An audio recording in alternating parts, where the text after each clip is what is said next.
Hi, everybody. I'm Monique Saucier. I'm a sports management major, and today I'm interviewing Kellen Saucier, who is a manager at Lavina Paintball in Dusson.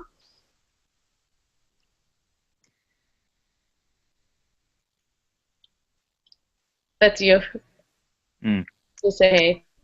Hey, this is Kellen. So I just have a few questions to ask him. He pretty much is in charge of just stuff at the paintball field, including stuff like the budget, running everything, stuff like that. So the first question I have for you is who at the paintball field is in charge of budgeting and finance? That's you, correct? Absolutely. In charge of budgeting and finances at Lavina Paintball LLC is either myself, Kellen, the senior manager of Lavina Paintball, or Damian Parcells, the CEO slash owner of Lavina Paintball LLC. Okay. The second question I have for you is are there any policies that you must follow when making any kind of change in the budget? Obviously, any change in the budget, any kind of spending protocol that needs to be approved or have policies to follow just needs to necessarily be verified and approved by the owner. Everything gets ran through him because it is a small business, sole proprietorship by Damian Parcells. So pretty much he reserves the final say so. But in terms of budgeting, him and I co communicate on a lot of ideas and a lot of decisions that need to be made in order to better just kind of advance earning potential for the small business or just the idea in general. Okay. The third question I have for you is how often is the budget revised and what type of input do you collect from any of the employees there at the field? The budget is revised on a it's kind of like a rolling. I guess it'd be revised on a rolling timetable because obviously the paintball field opened, Lavina opened and started from the ground up, so didn't have a lot in terms of what to offer to their customer base. So the budget is always expanding based on the increasing revenues that the field is able to bring in, and always adding to the entertainment value of the field for the client base. So to answer the question for the time frame, the budget is revised continuously based on needs that come up or ideas that could potentially increase our customer base or sales revenue being brought in by the field. To answer the second part of the question, the employees are not usually have any information collected or any input for the budget.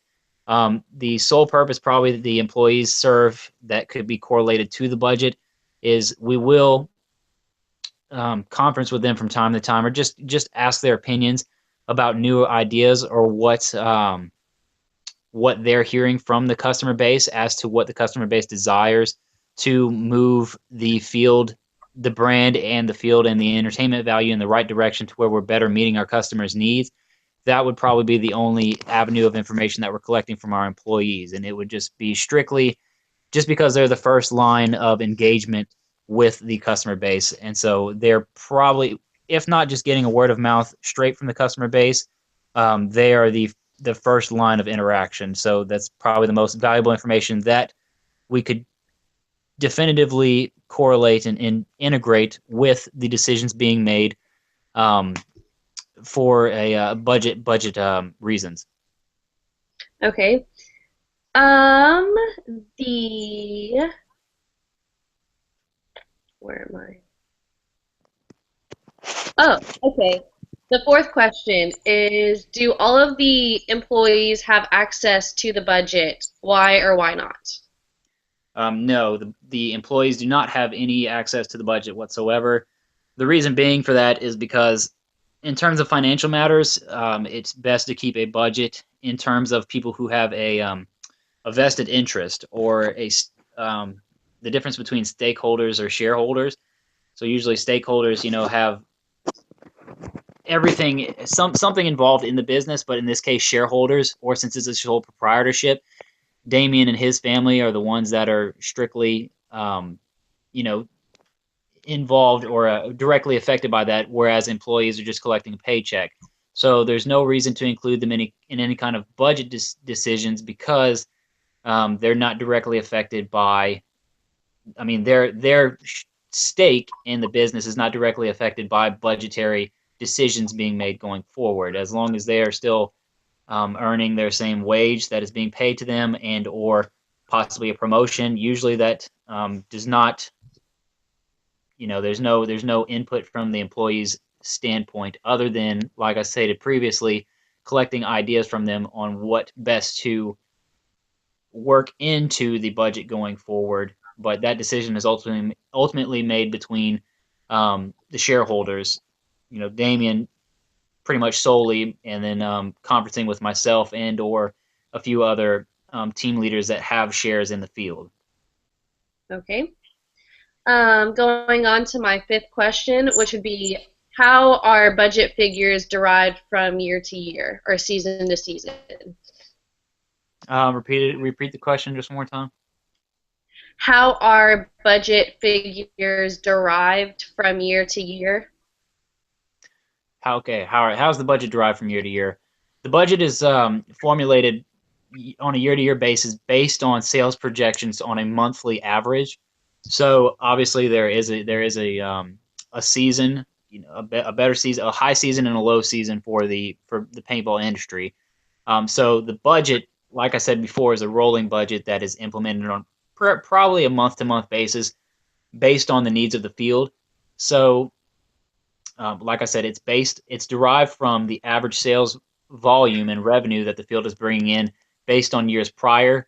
So in corresponding months. So March is based on the March of last year because we're expecting in South Louisiana similar weather, similar holidays, similar schools letting out, traffic based on the time of year. It's correlated based on that, and from that information, we can kind of gauge in terms of sales revenue what we did last year, kind of based on the equipment. So if we've made any expanses in equipment, say we had 40 guns last year and we now have 60 guns, and last year we have on record that we turned down 3 or 4 parties based on shortage of equipment. Well, we'll take into account budgetary. We'll base our budget based on the solid evidence that we had X number of parties last year and X number of sales revenue coming in. That's what we'll base our budget going forward on. Usually anything else, if we had an expanse in equipment like I talked about, that will usually fall into a surplus and be stated on our records going forward for the next year, because then we will be, adapt and able to accommodate that many people going forward and might have a better, more accurate information on what our budget confinements can be going forward into the next couple of years.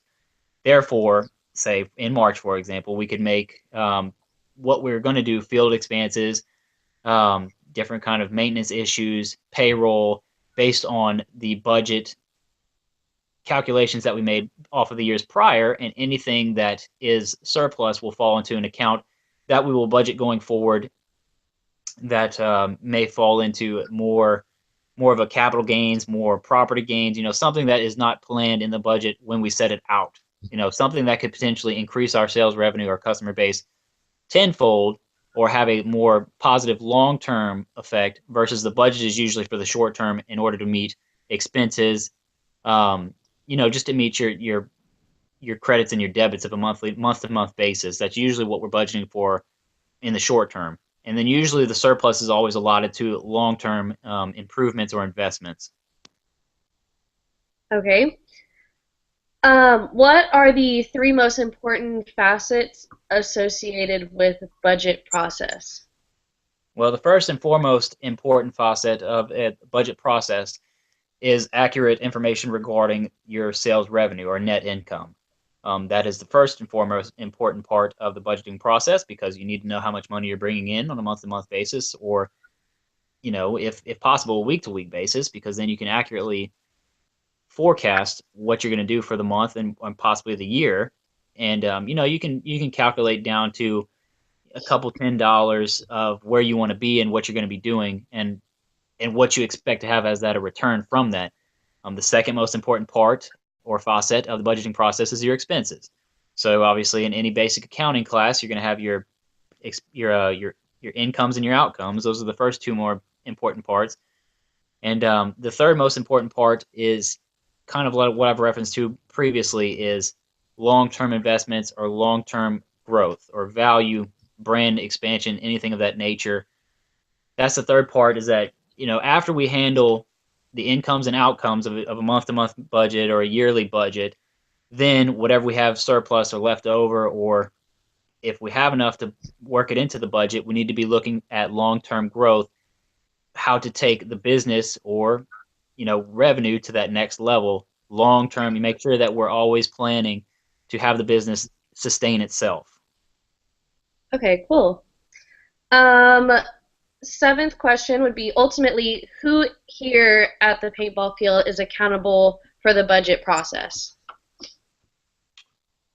Accountable for the budget process. For the process, it would be solely Damien because he is the lone shareholder, ultimate shareholder in the business.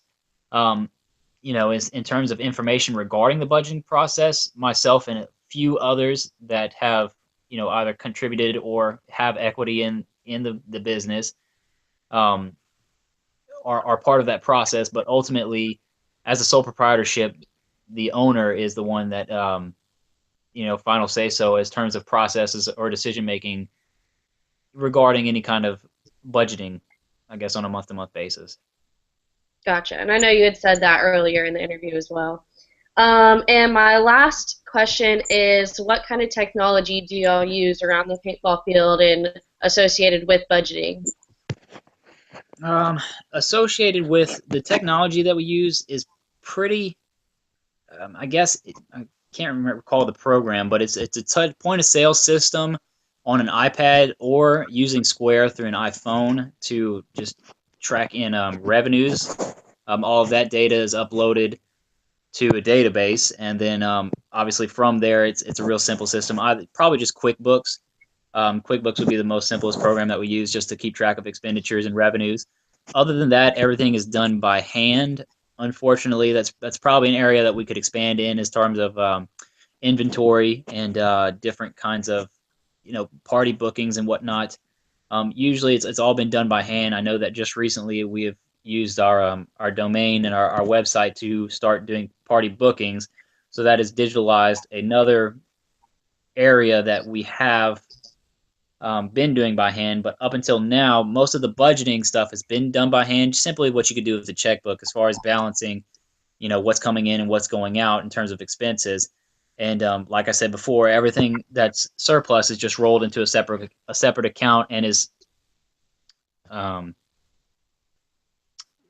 what's the word?